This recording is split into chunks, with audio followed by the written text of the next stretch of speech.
С апреля месяца на планшетах строевых подразделений патрульной полиции департамента внедрена программа «Қорғау», которая интегрирована с базой данных ДП, ПЦ ЕРАП УКПСУ, ГП, АО «Страховая компания».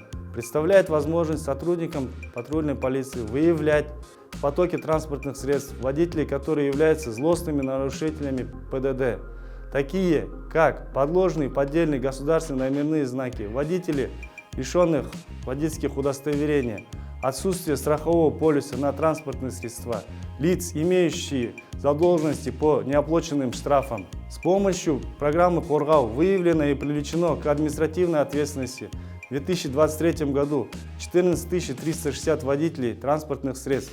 За истекший период 2023 года 3024 водителей транспортных средств. Также с февраля 2023 года на 6 патрульных автомашин патрульной полиции департамента города Алматы установлены новые комплексы «Сергек-патруль», которые являются казахстанским аналогом комплексов «Екин-патруль», «Кибер», «Шериф», «М-надзор». Данный комплекс направлен на обеспечение дорожной безопасности, снижение уровня аварийности, а именно событий фиксации, событий правонарушений с помощью камер высокого интеллекта. Комплекс детектирует автомобиль в потоке, распознает государственный номерной знак и передает данные на сервер. При этом государственный регистрационный номерной знак проходит сверку на предмет подложки, отсутствие технического осмотра, страхового полиса, наличие неоплаченных штрафов, угона и причастности к каким-либо правонарушениям.